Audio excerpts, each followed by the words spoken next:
Good evening, guys. I wanted to talk a little bit tonight about a few things that have been on my mind lately. So this is just kind of like a chat. So I've been doing a lot of research, like for a while, like trying to kind of piece together different colors and what different colors symbolize. And I'm kind of finding that this magenta colored purple is pretty significant. So we see all the time the combination of red and blue. I've always wondered what that really represented. So I've looked into several different explanations for what using different color combinations means. So one path leads me down the understanding of chakras and like yoga, basically. And it's Kabbalah. So it's like red and blue symbolize certain gods and how they are similar and how they're different and how they kind of collide and how they're paired together a lot of times, along with other colors too. But that's a very significant color combination, so there's also like a psychological aspect of it too, as in what is our brain feeling whenever we're seeing red and blue in combination. So that can be linked to, like, say, convenience stores, fast food restaurants, all kinds of different logos. They all use the red and the blue together to help, like, kind of harmonize your brain into having this kind of, like, a little bit of cognitive dissonance about it, because you don't know whether to choose the red or the blue when you're focusing, and you kind of lose track of why you're intrigued, basically. Your brain is intrigued by it, so it, like, wants to try and figure it out. So I think that's part of like kind of the understanding of it and how your brain is reacting to it whenever you're seeing it. But it's more than that. It's also about the symbolism of it, what it's speaking to other people who know the code, who know the coding of why they're doing what they're doing. And they're kind of like giving a shout out to the people who know what they're talking about when they use these color combinations. So what I've been noticing lately is the color combination of the red and the blue. Now they're fusing together the purple with that. So it's kind of like they're saying that we're going to mix the red and the blue and we're going to make purple, right? So some of the things you associate purple with is like, royalty, and because my mind goes to, the way that they make fabric and how it's easier to make some colors than others, and the more natural colors I think would be easier to make, and that the more brighter, vibrant blues and purples were harder to make. So that's why only the royalty got to wear them. It's also been associated, or is associated, with magic and being a magician and being a wizard, honing in on that magical side of yourself. So that is kind of another representation of purple, magenta, this very vibrant color. I started noticing that I was seeing it in movies and in music videos and all these kind of weird places where it was just kind of like put there. It's not just like a random, purple whatever. It's like, no, they were wearing like purple capes or purple whatever, purple hair. Some of the actresses, their hair is dyed this vibrant ass fucking color. So what I'm now starting to think, and what I'm now realizing from watching, a lot of different stuff and paying attention where it's necessary to, is that they're actually talking about the genders. You know how whenever you're a kid and, or you're a new mother, or you're, just had a baby or whatever, you're having to choose all this stuff to buy, the newborn, it's always pink and blue, It never, you get this all kinds of different safari stuff and Winnie the Pooh and whatever, you know, you get all kinds of different stuff that you can try and like gender neutralize the kid, or like ducks, you know, like stuff that's like gender neutral, like color yellow, green, you know, that could be boy or girl, you know, but it's very specific when you go to the store and all you see is like red stuff and blue stuff. And it's like, you know, it's like they want you to like choose, you know, like you're kind of having to conform to it because it's everywhere, you know. So like toys are made specifically, you know, blue ones are for the boys, pink ones are for girls. So we just know this. It's ingrained into us. This is our indoctrination into this stuff. So by that, then they start showing the color combination, the red and the blue. So what I'm piecing together is that they're trying to reveal to us the transgender agenda, like on a silver platter. They're like trying to say, here it is, like, you know, get with it, please, you know, like they're just like begging us to get to be a part of it. And you know, I'm so like on this cusp of whether I agree with some of it and whether I just think that part of it is just like heinous, you know, just the fact that you're willing to do that to your these people who are doing it as a ritual, not like, you know, oh, well, I let my kid wear nail polish because he's expressing himself, you know, whatever, that's fine. I don't, there's a silver lining here, you know, it depends on what context you're doing this. So like with these people who are in the spotlight, people who are famous, like famous, they are the bloodlines. So there's a reason that they're famous. They were supposed to be famous. They were meant to be famous. They were born into this. So I feel like that this red and this blue being fused together is them expressing to us that they've fused together the genders. And that's why we see all these superhero movies with red and blue, because they see them, these people who are, you know, they're above, they're hovering over, they're watching their creation like unfold, you know. These people who are watching, they are really bolstering the fact that they are superheroes. They can do everything on their own. They are their own superhero. Not that there's anything wrong with thinking that you're a superhero, but in a sense, I feel like they think, or they know that they're above everyone else, that they're, you know, they have this superior knowledge that they're not sharing with other people. So they're trying to put together this entertainment stuff to keep us distracted with it, but also to slowly be revealing stuff.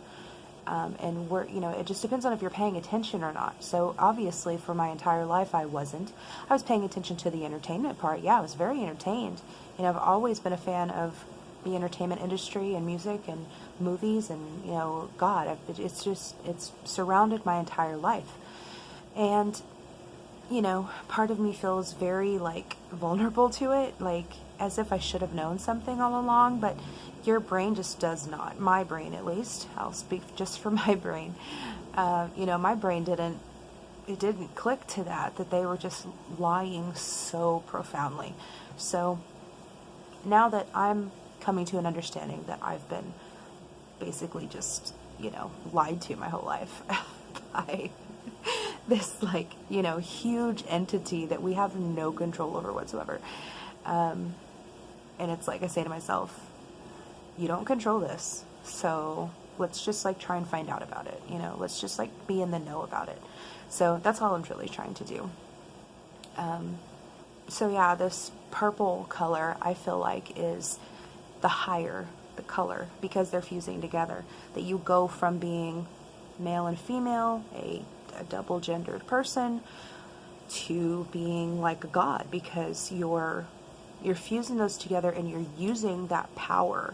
So you're becoming something better than what you were before as just one gender. Oh, lame, just being one gender. I'm sorry.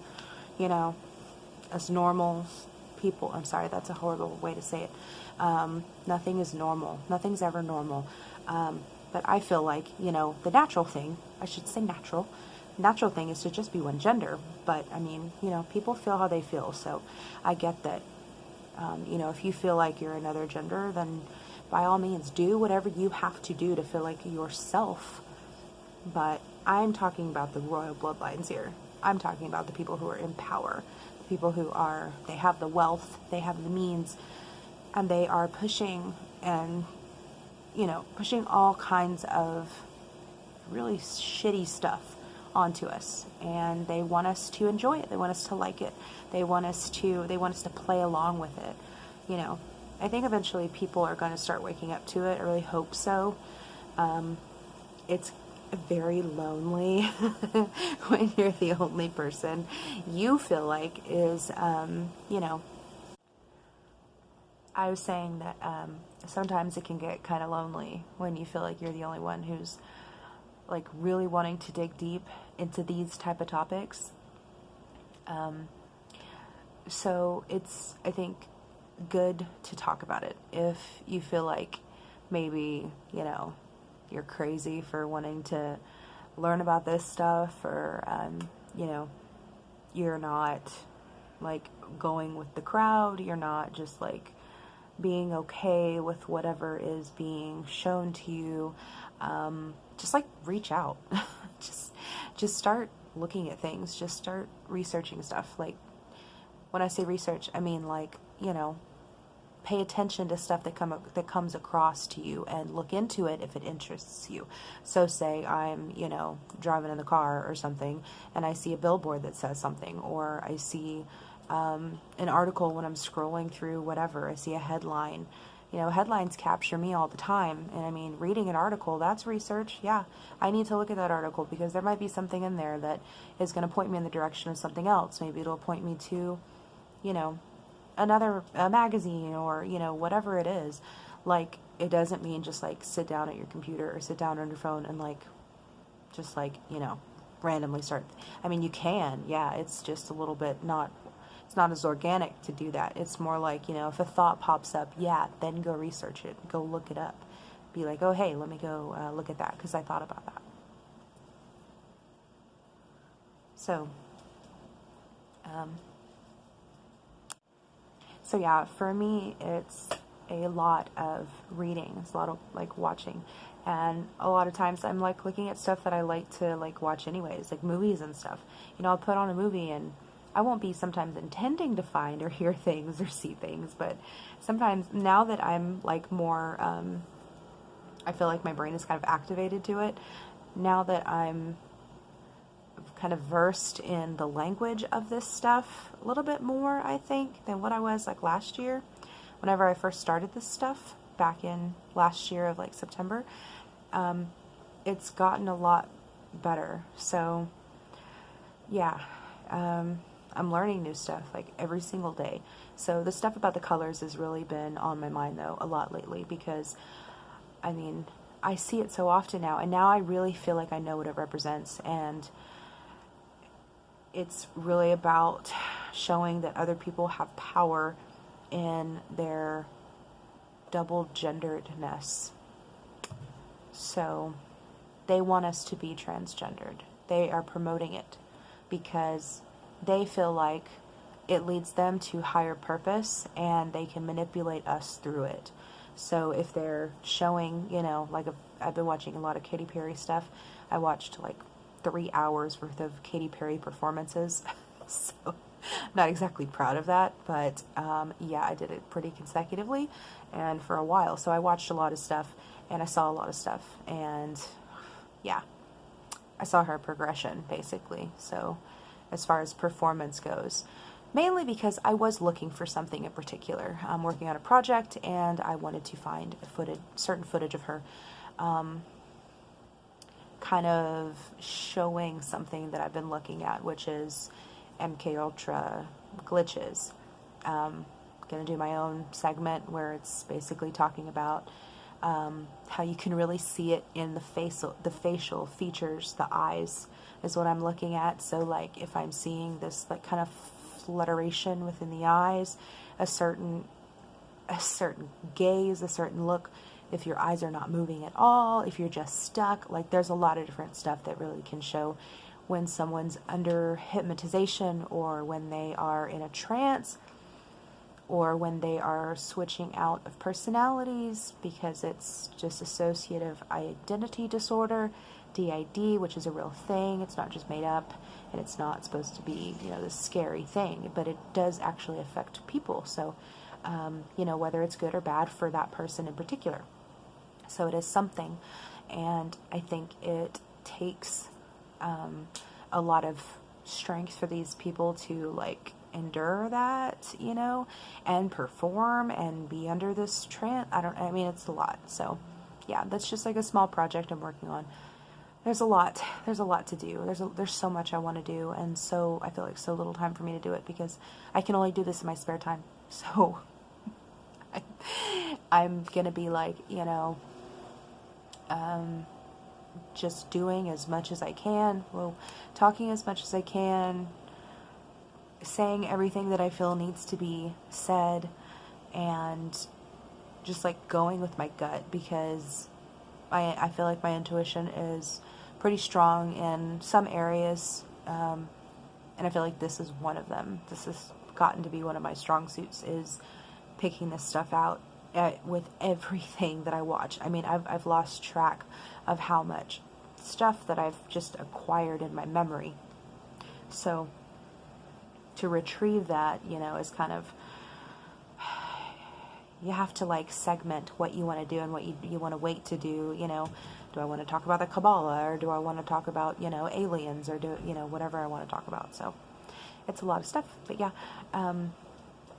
thank you for watching, if you're watching this, and yeah, thanks.